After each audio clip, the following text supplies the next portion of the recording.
प्यारे बच्चों, आज हम लोग अध्याय 3 विद्युत धारा वाले चैप्टर का हम लोग अध्ययन करेंगे। तो आज हम लोग केवल इसका इंट्रोडक्शन पढ़ेंगे, इसको समझेंगे कि विद्युत धारा होती क्या है और विद्युत धारा कैसे प्रवाहित होती है, इसका मात्रक क्या होता है, ये सदिश राशि है कि अदिश राशि है।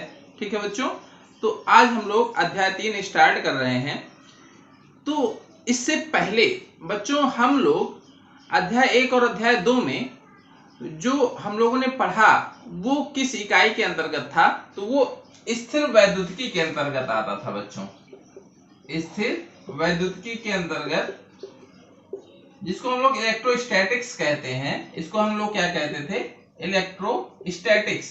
और ये जब हम लोग ने पढ़ना स्टार्ट किया था तो वहां पर हमने बताया था कि स्थिर वैद्युतिकी के अंतर्गत जो भी आवेश होगा, आवेश के रूप में मेनली हम लोग इलेक्ट्रॉन की बात करते हैं, तो जो भी आवेश होगा वो स्थिर होगा। ठीक है बच्चों, तो अब तक हम लोग इलेक्ट्रोस्टैटिक्स पढ़ रहे थे, तो जहां वहां पर जो भी आवेश होता था वो स्थिर अवस्था में ही होता था, यानी वो गति नहीं करता था। एट लास्ट जब हम लोग अध्ययन करते थे तो वो स्थिर अवस्था में स्थित होता था। ठीक है बच्चों, तो उसको हम लोग इलेक्ट्रोस्टैटिक्स के अंतर्गत हम लोगों ने पढ़ा था। ठीक है, तो स्थिर आवेश हम लोग जानते हैं वो क्या बनाता था, विद्युत क्षेत्र बनाता था, वैद्युत विभव बनाता था, ये सब चीजें स्थिर आवेश बनाता था। लेकिन अब हम लोगों को पढ़ना है गति विद्युतिकी, यानी इकाई 2 जो हमारा है, जिसमें हम लोग गति विद्युतिकी कहेंगे, जिसको इलेक्ट्रोडायनेमिक्स। यानी इसमें क्या होगा, अब आवेश स्थिर नहीं रहेगा, अब आवेश क्या करेगा, गति करेगा बच्चों। ठीक है, आवेश चलेगा। तो हम लोग जानते हैं कि आवेशों के चलने से क्या होती है, विद्युत धारा प्रवाहित होती है बच्चों। ठीक है, तो आवेशों के चलने से या किसी भी चीज के चलने के 2 तरीके हो सकते हैं। एक तो वो हमारा कैसे चलता है, एक नियत वेग से चलता है। ठीक है, एक नियत वेग से चलता है और एक जिसमें त्वरण होता है, त्वरित गति जिसको हम लोग कहते हैं। तो 2 तरीके की गति होगी आवेश की, जिसमें एक नियत वेग से आवेश चलेगा और एक त्वरित गति करेगा, जिसमें उसकी स्पीड घटती बढ़ती रहेगी। तो ये दोनों चीजें हम लोग स्टेप बाय स्टेप करेंगे। तो अभी हम लोग यहाँ आवेश जब नियत वेग से चल रहा होगा तो उसका अध्ययन हम लोग शुरुआत में करेंगे बच्चों। ठीक है, तो हम लोगों ने इसके पहले क्लास 10th में भी विद्युत धारा वाला चैप्टर पढ़ा है बच्चों, तो वही चैप्टर इसमें थोड़ा सा और चीजें डिटेल में होंगी। तो इससे पहले हम लोगों ने पढ़ा था विद्युत धारा के बारे में बच्चों, कि आवेश प्रवाह की दर को ही विद्युत धारा कहते हैं। ठीक है, तो ये तो हो गई विद्युत धारा की परिभाषा, तो यही बेसिक परिभाषा है विद्युत धारा की। लेकिन इसमें जो है बच्चों, तो विद्युत धारा जो हमारी होती है, इसको थोड़ा सा और डिटेल में हम लोग यहाँ अध्ययन करेंगे। तो वास्तव में पहले समझ लें विद्युत धारा होती क्या है और इसका हमारे लाइफ में कितना इंपॉर्टेंस है। तो आज हम लोग जानते हैं कि हमारे जो डेली लाइफ में जो करंट है, अर्थात विद्युत धारा जो है, उसका कितना महत्व है। आज जितनी भी चीजें हमारे आसपास चल रही हैं, जो जिससे हमारी जिंदगी आसान हुई है, या जितनी भी चीजें हैं वो सब इलेक्ट्रिसिटी पे डिपेंड है। जितनी भी चीजें, टीवी हो, मोबाइल हो, पंखा हो, बल्ब हो, या जितनी भी चीजें होती हैं वो सब किससे चलती हैं, इलेक्ट्रिक करंट से चलती हैं। तो इलेक्ट्रिक करंट जो है ये क्या होती है, तो वास्तव में इलेक्ट्रिक करंट जो है ये एक ऊर्जा ले जाने का माध्यम है बच्चों। ठीक है, हम लोग जानते हैं कोई भी चीज गतिशील तभी होती है, वो चाहे पंखा हो, चाहे मोटर हो, चाहे हम अपनी खुद की बात करें, तो हम कब गतिशील रह पाते हैं, जब हमारे अंदर ऊर्जा होती है। ठीक है बच्चों, तो कोई भी चीज चलती है तो उसको कहीं ना कहीं ऊर्जा की जरूरत होती है। तो जो भी हमारे इलेक्ट्रॉनिक डिवाइसेज हैं, इलेक्ट्रिक डिवाइसेज हैं, जो विद्युत धारा का उपयोग करते हैं, तो विद्युत धारा क्या करती है, विद्युत धारा उसको ऊर्जा प्रदान करती है बच्चों। तो विद्युत धारा में जो ऊर्जा है, वो ऊर्जा की सप्लाई अर्थात ऊर्जा को ले जाने का काम कौन करता है, ऊर्जा को ले जाने का काम जो है यही आवेश करते हैं। तो आवेश क्या है, ये कुल मिला के ऊर्जा के वाहक हैं, ऊर्जा के वाहक, यानी ऊर्जा ले जाते हैं और किसको दे देते हैं, जिस जो डिवाइस हमारी होती है, वो चाहे पंखा हो, चाहे टीवी हो, चाहे जो भी चीजें चल रही हैं, उसको ऊर्जा प्रदान करते हैं और उनका काम वहां पे खत्म हो जाता है, फिर लौट आते हैं, फिर ऊर्जा लेते हैं, फिर जाके उसको प्रदान करते हैं। तो इस प्रकार से वो जो है ऊर्जा का स्थानांतरण एक चीज से दूसरी चीज में होता है बच्चों। हमने बैटरी लगा दी तो बैटरी से आवेश एनर्जी का स्थानांतरण जो भी बल्ब है, पंखा है, उसको दे करके ऊर्जा का स्थानांतरण करते हैं। तो ऊर्जा उस डिवाइस को मिल जाती है और वो डिवाइस हमारी चलने लगती है बच्चों। ठीक है, तो कुछ चीजें आपको समझ में आ गई होंगी कि विद्युत धारा होती क्या है। ठीक है, अब हम लोग इसके आगे थोड़ा सा पढ़ेंगे, थोड़ा अंदर की चीजें पढ़ेंगे कि विद्युत धारा जो हमारी होती है उसकी परिभाषा क्या होती है और विद्युत धारा किन किन चीजों में प्रवाहित होती है। तो सबसे पहले बच्चों विद्युत धारा किन चीजों में प्रवाहित होती है, तो अभी हम लोगों ने पढ़ा विद्युत धारा बनती कैसे है, आवेशों के प्रवाह से बनती है। ठीक है, तो ये कौन से आवेश होते हैं, कहां से मिलते हैं हमको। ठीक है, तो ये चीज हम लोग यहाँ पर पढ़ेंगे। तो हम लोग जानते हैं, इससे पहले भी हम लोगों ने पढ़ा है कि ये जो विद्युत धारा होती है ये किसमें प्रवाहित होती है। तो हम लोग जानते हैं ये किसमें प्रवाहित होती है, चालक पदार्थों में प्रवाहित होती है बच्चों। तो सबसे पहले विद्युत धारा को पढ़ने से पहले हमको चालक पदार्थों के बारे में जानना होगा, जिसको हम लोग क्या कहते हैं, कंडक्टर। ये शब्द बार बार आएगा, इसको एकदम याद कर लीजिए। चालक जिसको हम लोग कंडक्टर कहते हैं, इससे पहले भी हम लोग पढ़ चुके हैं इसको। तो चालक पदार्थ क्या होते हैं हम लोग जानते हैं, जिसमें विद्युत धारा आसानी से प्रवाहित होती है। अचालक क्या होते हैं, जिसमें विद्युत धारा प्रवाहित नहीं होती है।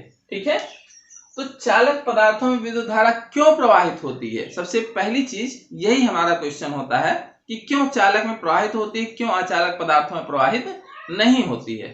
तो इससे पहले भी बताया जा चुका है कि चालक पदार्थों में मुक्त इलेक्ट्रॉन पाए जाते हैं, मुक्त इलेक्ट्रॉन पाए जाते हैं, जिसको हम लोग क्या कहते थे, फ्री इलेक्ट्रॉन। हमने बताया था ये चीज अब बार बार आएगी। ठीक है, इसको एकदम याद रख लीजिए। और ये भी बताया गया था मुक्त इलेक्ट्रॉन कहाँ से आते हैं, चालक पदार्थों में। ठीक है, तो जिन्होंने वो वीडियो देखा उनको समझ में आ रहा होगा, नहीं तो हम यहाँ एक बार फिर बता देते हैं कि चालक पदार्थ में जैसे ये चालक है या कोई भी तार है हमारा, ये थोड़ा सा बड़ा बना देते हैं। ये एक चालक पदार्थ है, चालक पदार्थ का तार है, लोहा है, तांबा है, चांदी है। ठीक है, ये चालक पदार्थ है। तो ये चालक पदार्थों में बहुत ढेर सारे मुक्त इलेक्ट्रॉन पाए जाते हैं। तो ये मुक्त इलेक्ट्रॉन आते कहां से हैं, ये भी हमने बताया था कि कोई भी पदार्थ होता है तो उसमें एक नाभिक होता है, नाभिक के चारों तरफ विभिन्न कक्षाओं में इलेक्ट्रॉन चक्कर लगाते हैं। और ये इलेक्ट्रॉन चक्कर क्यों लगाते हैं, क्योंकि नाभिक इन पर एक आकर्षण बल लगाता है और उस आकर्षण बल के प्रभाव में ये क्या करते हैं, चारों तरफ चक्कर लगाते रहते हैं।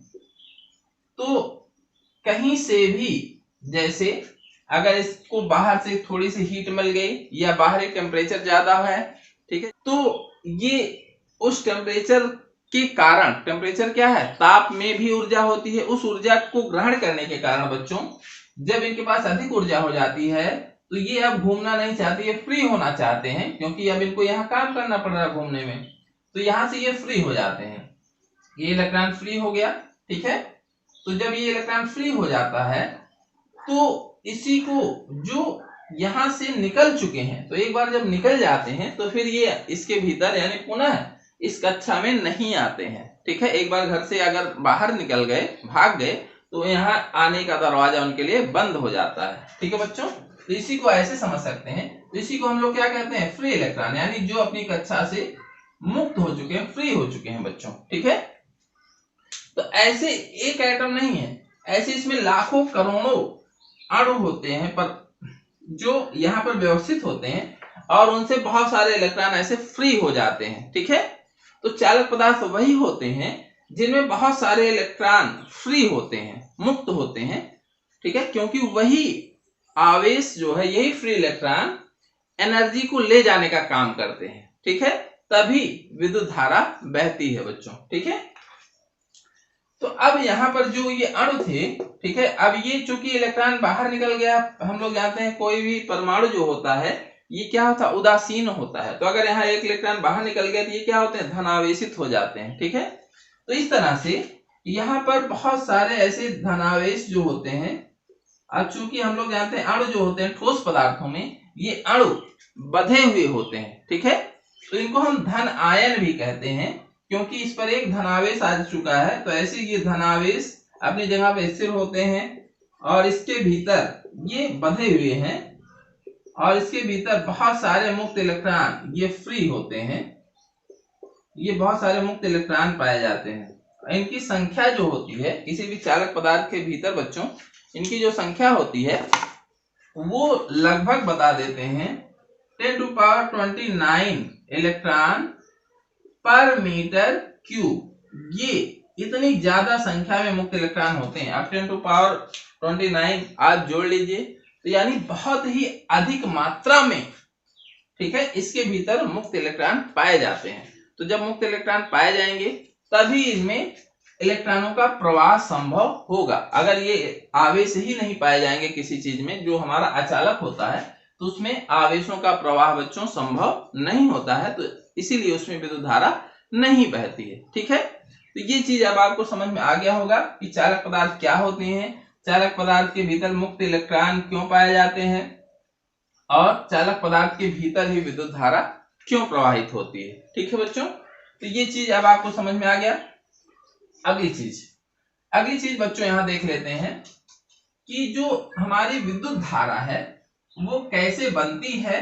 ठीक है, तो विद्युत धारा कैसे बनती है और किसी चीज के भीतर विद्युत धारा प्रवाहित होना कब स्टार्ट होती है। ठीक है बच्चों, तो जैसे अगर हम लोगों के पास एक तार है या कोई भी चालक पदार्थ है, तो जब तक उसे किसी बैटरी से नहीं जोड़ेंगे तब तक उसमें विद्युत धारा प्रवाहित नहीं होगी। क्यों नहीं होगी, ये चीज हम लोग यहाँ पर देखेंगे कि क्यों जब तक उसे बैटरी से नहीं जोड़ते हैं तब तक उसमें विद्युत धारा प्रवाहित नहीं होती है बच्चों। ठीक है, तो जैसे हमने अगर यहाँ पर एक वायर ले लिया, ये हमारा एक वायर है। ठीक है बच्चों, ये वायर ले लिया। अब वायर के भीतर ये हमारा एक चालक तार है। चालक तार के भीतर बहुत सारे मुक्त इलेक्ट्रॉन हैं। ठीक है, और ये मुक्त इलेक्ट्रॉन बच्चों स्थिर नहीं होते हैं। स्थिर कौन होता है, ये धनावेश जो होते हैं, ये धनावेश स्थिर होते हैं। लेकिन ये मुक्त इलेक्ट्रॉन ये बहुत ही तीव्र वेग से यानी लगभग 10⁵ मीटर पर सेकंड, इतना ज्यादा इनकी वेलोसिटी होती है बच्चों।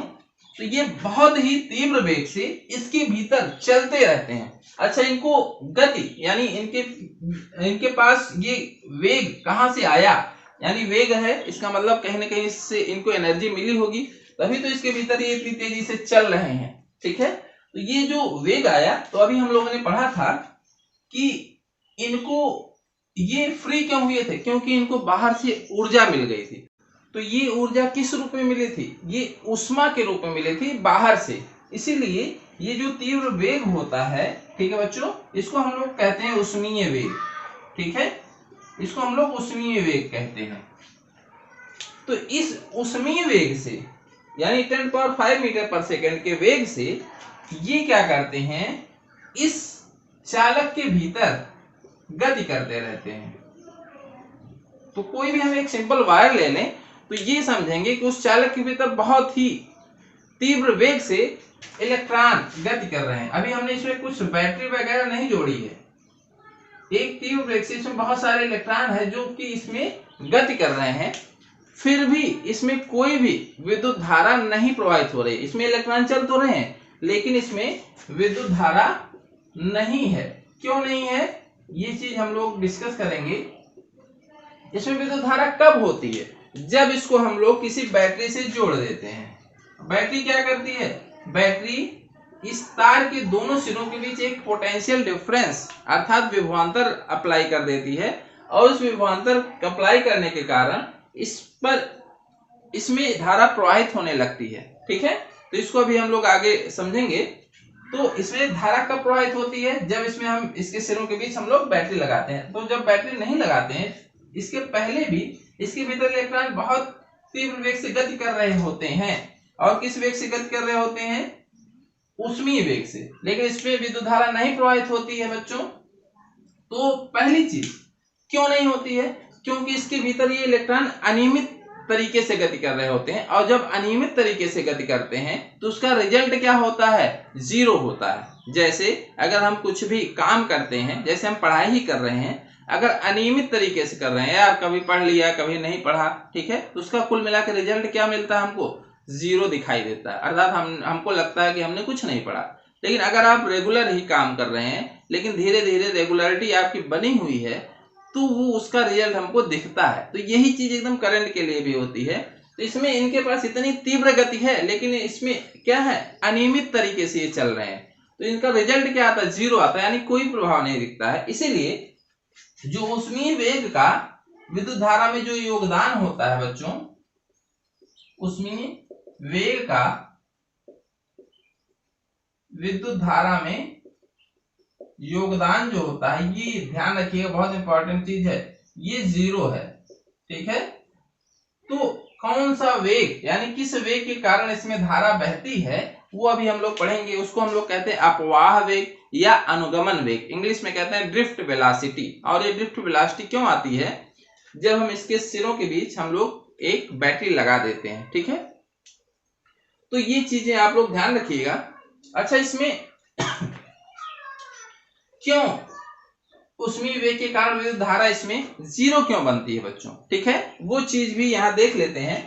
तो वास्तव में हम लोग अभी जब विद्युत धारा पढ़ेंगे या विद्युत धारा की परिभाषा पढ़ेंगे और उसमें विद्युत धारा हम लोग कैसे ज्ञात करते हैं, तो वहां पर देखेंगे कि हम लोग एक क्रॉस सेक्शन लेते हैं, कोई भी क्रॉस सेक्शन ले लें, तार है, जैसे हम लोग यहाँ वायर ही लेंगे, एक पतला तार है, ये तार हमने बड़ा करके बना दिया है, तो क्रॉस सेक्शन किसे कहते हैं। तो जैसे ये वायर है, ये वायर है, उसका गोल सा शेप होता है वायर का ये वाला अगर हमको साइड से काट दें, ठीक है, तो काटने पर जो सेक्शन दिखता है क्रॉस करने पर, उसी को हम लोग क्रॉस सेक्शन कहते हैं। तो ये वाला जो भाग होता है, ये गोल सा भाग होगा, सामने से आप देखेंगे तो ये आपको गोल सा दिखेगा। तो ये गोल सा जो भाग होता है, ये तार का क्रॉस सेक्शनल एरिया अनुप्रस्थ काट कहलाता है, ठीक है। तो अनुप्रस्थ काट का ये जो क्षेत्रफल होता है, ये चूंकि गोलाकार है तो गोले का क्षेत्रफल होगा, तो इसको हम लोग अनुप्रस्थ काट कहते हैं। तो इसको क्रॉस सेक्शनल एरिया इंग्लिश में कहा जाता है।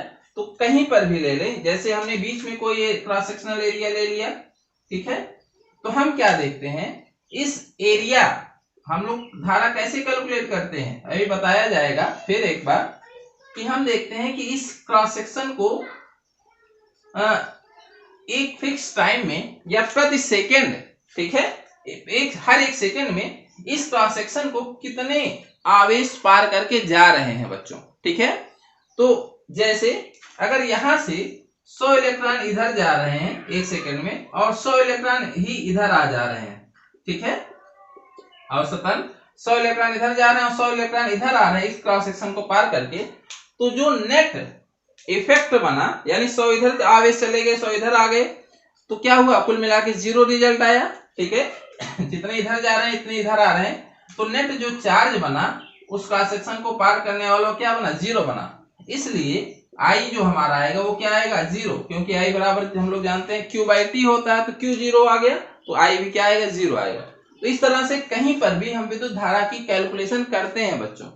तो चूंकि इसके भीतर इलेक्ट्रॉन बहुत ही तीव्र वेग से अनियमित गति करते हैं, तो जितने इलेक्ट्रॉन इधर जाते हैं उतने इलेक्ट्रॉन इधर आ जाते हैं। तो इस तरह से जो नेट इफेक्ट बनता है वो क्या बनता है, जीरो बनता है। तो इसीलिए ऊष्मीय वेग का विद्युत धारा में योगदान नहीं पाया जाता, ठीक है बच्चों। तो अब हम लोग सबसे पहले, इतनी चीजें आप लोग समझ गए होंगे, तो अब हम लोग सबसे पहले विद्युत धारा क्या होती है, विद्युत धारा की परिभाषा क्या होती है, ये सब चीजें हम लोग लिख लेते हैं। तो सबसे पहले विद्युत धारा की परिभाषा लिख लेते हैं। विद्युत धारा, तो इसकी जो सबसे सिंपल परिभाषा होती है बच्चों, वो क्या होती है, आवेश प्रवाह की दर को ही क्या कहा जाता है, विद्युत धारा कहा जाता है। तो हम लोग क्या कहते हैं, आवेश प्रवाह की दर को ही विद्युत धारा कहते हैं, ठीक है बच्चों। ये तो आवेश प्रवाह की दर का मतलब होता है, जैसे वेग परिवर्तन की दर हम लोग लेते थे, ठीक है, दूरी परिवर्तन की दर लेते थे तो उसको हम लोग वेग कहते थे, वेग परिवर्तन की दर को त्वरण कहते थे। दर को मतलब सीधा सीधा होता है जनरली समय के साथ उसका जो रिलेशन होता है समय से डिवाइड कर देते हैं तो हमको क्या रेट निकलता है। दर को इंग्लिश में कहते हैं रेट। तो rate of flow of charge is called electric current. ठीक है बच्चों, तो ये हम कैसे निकालते हैं, तो इसकी जो परिभाषा है ये है, और इसका जो फार्मूला बनता है ये हम लोग हाई स्कूल में पढ़ चुके हैं, I बराबर Q बाई टी। ये जो सबसे सिंपल सा इसका फार्मूला बनता है, सबसे बेसिक फार्मूला।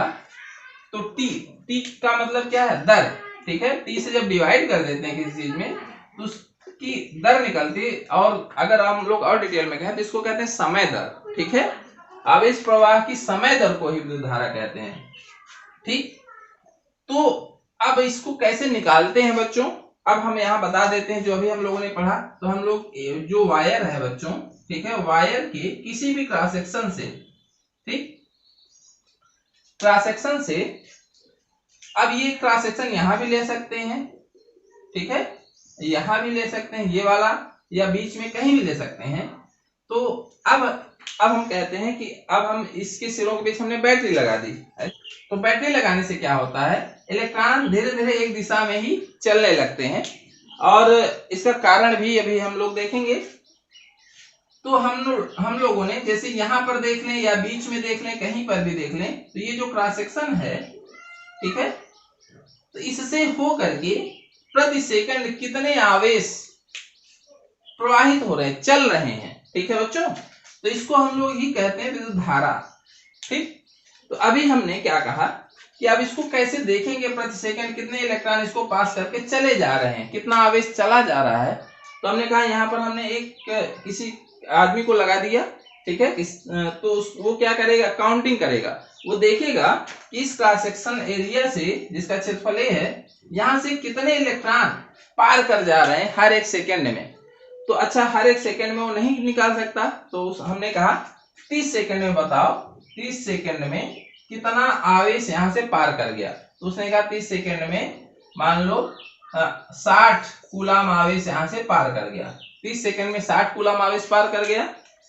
तो अब प्रति सेकंड कितना कूलम आवेश गया, तो यहां से निकाल लेंगे I, तो यहां से Q बाई टी। तो प्रति सेकंड जब निकालेंगे, Q कितना है 60 और टाइम कितना हुआ 30, तो क्या हुआ 2 कूलम पर सेकंड। ठीक है, यही तो निकला। तो जब प्रति सेकंड आवेश हम लोग निकालेंगे तो उसी को हम लोग क्या कहते हैं, विद्युत धारा कहते हैं। ठीक है, तो इसको ऐसे भी इसकी परिभाषा दी जाती है कि प्रति सेकंड प्रवाहित होने वाले आवेश की मात्रा को ही विद्युत धारा कहा जाता है। ठीक है, तो इसको ऐसे भी लिखा जाता है। ठीक बच्चों, अब आपको समझ में आ गया होगा कि किसी भी तार में जो विद्युत धारा फ्लो हो रही है उसको हम कैसे ज्ञात करते हैं। ठीक है, तो प्रति सेकंड जितना आवेश उसके किसी भी क्रॉस सेक्शनल एरिया से प्रवाहित हो रहा है, तो जितना आवेश यहाँ से प्रवाहित हो रहा होगा उतना आवेश ही यहाँ से जाएगा, उतना आवेश ही यहाँ से आएगा। ठीक है बच्चों, क्योंकि और आवेश कहीं तो जा नहीं रहा है। जैसे एक पाइप होता है, पाइप में जो पानी होता है, जितना पानी यहाँ से इंटर करेगा उतना ही तो यहाँ से बाहर आएगा।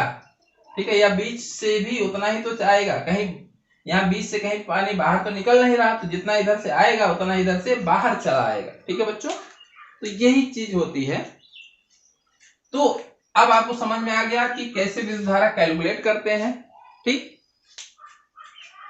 तो इसमें अब इसका जो मात्रक होता है, मात्रक जो होता है इसका हम लोग यहाँ निकाल सकते हैं। Q का मात्रक होता है कूलम और टाइम का मात्रक होता है सेकेंड। ठीक है, तो कूलम पर सेकेंड, तो कूलम पर सेकेंड मात्रक होता है, इसी को हम लोग एम्पियर भी कहते हैं, एम्पियर। और इसको इंग्लिश में कैपिटल एस इसका नोटेशन होता है एम्पियर का। तो विद्युत धारा का मात्रक कूलम पर सेकेंड या एम्पियर। एम्पियर एक साइंटिस्ट थे, अभी हम लोग इनके बारे में पढ़ेंगे, इनका और लॉ है, नियम है इनके, उनको आगे के चैप्टर्स में पढ़ेंगे। तो विद्युत धारा का मात्रक क्या होता है बच्चों, एम्पियर होता है। इसको आप लोग याद कर लें। एक चीज और बच्चों, ठीक है, तो ये जो विद्युत धारा है, तो ये विद्युत धारा जो हम लोग यहाँ पढ़ते हैं ये हमारी एवरेज करंट होती है। एवरेज का मतलब होता है, जैसे हम लोगों ने पिछले साल क्लास 11th में पढ़ा था कि जैसे हमको कहीं पर जाना है तो जैसे हमको एक जगह से दूसरी जगह जाना है तो हमने पूछा कि कितने स्पीड से गए, तो आपने कहा 50 किलोमीटर प्रति घंटा। ठीक है, 50 किलोमीटर प्रति घंटा से गए थे, यानी हमारी स्पीड क्या रही, 50 रही। ठीक है, तो क्या हमारी स्पीड यहाँ से उस दूसरे स्थान तक जाने तक लगातार 50 बनी रही? नहीं बनी रहती है। हमने क्या निकाला था कि औसतन, ठीक है, जो हम लोग बताते हैं स्पीड, वो औसत स्पीड ही बताते हैं। तो औसतन हम 50 की स्पीड से गए। तो ये भी करंट हमारी जो आती है, अगर इसको सही सही लिखें तो इसको हम लोग एवरेज करंट कहते हैं। इसको क्या कहते हैं, डेल्टा क्यू बटे डेल्टा टी। तो हम लोग ये जो करंट बताते हैं ये हमारी कौन सी करंट होती है, एवरेज करंट होती है। डेल्टा क्यू मतलब होता है आवेश कितना प्रवाहित हुआ, ठीक है, कितने समय में, समय अंतराल। ठीक है, तो उतने समय अंतराल में कितना आवेश प्रवाहित हुआ। जैसे हमने कहा यहाँ पर समय अंतराल कितना है, डेल्टा टी, वही चीज है। डेल्टा टी कितना, 30 सेकेंड, और यहाँ डेल्टा क्यू कितना था, उतने समय में कितना आवेश प्रवाहित हुआ, 60 कूलम। तो ये जो हमारी औसत करंट आई वो कितनी आई, यही आई जो हमने निकाला, 2 कूलम पर सेकेंड, या 2 एम्पियर जो हमारी करंट आई वो कितनी आई, 2 एम्पियर आई बच्चों। ठीक है, ये तो इससे 2 एम्पियर करंट लगातार प्रवाहित हो रही है। ठीक है, या ऐसा कहेंगे 2 कूलम चार्ज हर सेकेंड इससे प्रवाहित हो रहा है। तो वही क्या बनेगी, 2 एम्पियर करंट बनेगी। तो हम कहेंगे इससे 2 एम्पियर करंट फ्लो हो रही है लगातार। ठीक है, तो इसको हम लोग स्टेडी करंट कहते हैं। जिसको हम लोग, जो बैटरी करंट देती है बच्चों, वो क्या होती है, एक उसका सतत प्रवाह होता है, लगातार एक समान धारा बैटरी उस डिवाइस में या इस तार में लगातार इतनी धारा बनाए रखती है। तो उसका मान नहीं बदलता है, लगभग सतत धारा होती है। तो इसको हम लोग स्टेडी करंट कहते हैं। ठीक है, ये हमारे हो गई। लेकिन अगर धारा का मान लगातार परिवर्तित हो रहा है बच्चों, जब हम लोग अभी अल्टरनेटिंग करंट पढ़ेंगे, प्रत्यावर्ती धारा, तो उसमें धारा का मान लगातार बदलता रहता है। तो वहां पर फिर हमको ये एवरेज वैल्यू से काम नहीं चलेगा। वहां पर हमको उस पर्टिकुलर क्षण पे कितनी धारा रही, इसको भी हमको निकालना पड़ेगा। तो उसको हम लोग तात्क्षणिक धारा कहते हैं। तो इसके बारे में भी हम लोग पढ़ चुके हैं, जब हम लोगों ने 11th में पढ़ा था कि एक औसत वेग और दूसरा क्या होता है, तात्क्षणिक वेग होता था। तात्क्षणिक वेग में जब हमारा समय अंतराल क्या होता था, लगभग 0 होता था, तो वहां पर आई इंस्टेंटेनियस जिसको हम लोग कहते हैं, तो वहां पर क्या करते थे, limit delta T tends to 0 delta Q बटे डेल्टा टी। ठीक है बच्चों, डेल्टा क्यू बटे डेल्टा टी लिखते हैं। तो इसी को हम लोग क्या लिखते थे, I equal to D Q upon D T. ठीक है, तो ये हमारा क्या होता था, इंस्टेंटेनियस करंट का फार्मूला होता था। ठीक, तो एवरेज करंट के लिए हम लोग ये फार्मूला या ये फार्मूला लगाते हैं, और जब करंट लगातार चेंज होती है तो हम लोग इस फार्मूले का यूज करते हैं। तो इस फार्मूले का यूज जब हम लोग प्रत्यावर्ती धारा पढ़ेंगे बच्चों, तो वहां पर मिलेगा। अभी हमको इस फार्मूले को नहीं सोचना है, बस हमने जानकारी के लिए बता दिया, जिससे आपको आगे जब हम लोग पढ़ें तो वहां पर आपको ज्यादा दिक्कत ना हो। ये फार्मूला, यही फार्मूला बनता है, तो हम लोग इसी फार्मूले पे अभी फोकस करेंगे, I बराबर Q बाय T। ठीक है बच्चों, तो ये विद्युत धारा क्या होती है, उसकी परिभाषा क्या है, विद्युत धारा किसी तार से होकर जाने वाले विद्युत धारा को कैसे ज्ञात करते हैं, उसका मात्रक क्या है, स्टेडी करंट या इंस्टेंटेनियस करंट हम लोग कैसे निकालते हैं, ये चीज हम लोग पढ़ चुके हैं। ठीक है बच्चों, अब हम लोग पढ़ेंगे आगे कि जैसे हमने बैटरी लगाई, तो बैटरी लगाने से क्या हुआ ऐसा कि यहां से इलेक्ट्रॉन इसमें एक तरफ से प्रवाहित होने लगे बच्चों। ठीक है, तो इलेक्ट्रॉन क्यों एक तरफ से प्रवाहित होने लगे, पहले जब बैटरी नहीं लगी थी तो इलेक्ट्रॉन उसमें अनियमित वेग से गति कर रहे थे इधर उधर, तो कोई भी रिजल्ट नहीं बन रहा था। लेकिन जैसे हमने बैटरी लगाई, तो बैटरी लगाने से क्या हुआ, हमने देखा कि इलेक्ट्रॉन नेट फ्लो एक तरफ बनने लगा, तभी तो यहाँ धारा प्रवाहित हुई। अगर नेट फ्लो इसमें नहीं बनेगा, यानी एक जो रिजल्टेंट चार्ज है एक तरफ नहीं आएगा, तो धारा, कोई भी धारा नहीं बनेगी। तो नेट फ्लो क्यों बनने लगा, क्यों इलेक्ट्रॉन एक लगातार एक दिशा में चलने लगे। ठीक है बच्चों, तो इसको हम लोग अब अगले वीडियो में पढ़ेंगे। ठीक है बच्चों, तो आज इसका इंट्रोडक्शन था। अब अगले वीडियो में हम लोग जानेंगे कि अपवाह वेग या अनुगमन वेग क्या होता है। ठीक है, तो जिस सूक्ष्म वेग से ये इलेक्ट्रॉन एक दिशा में चलने लगते हैं, उसी को अनुगमन वेग कहा जाता है। ये बहुत इंपॉर्टेंट है। तो इन सब चीजों को आगे जानेंगे। एक छोटी सी चीज और बता देते हैं कि वास्तव में ये विद्युत धारा क्या होती, क्यों इसको धारा कहते हैं। तो धारा शब्द आप लोग ने पहले भी सुना होगा, जैसे पानी की धारा होती है बच्चों, ठीक है। पानी, जैसे हम लोग एक जगह अगर पानी जमा है, ठीक है, तो क्या उसको धारा का, जैसे एक टैंक भरा है तो क्या उसको धारा कह सकते हैं? नहीं, क्योंकि वो पानी एक जगह जमा है। तो धारा कब कहते हैं?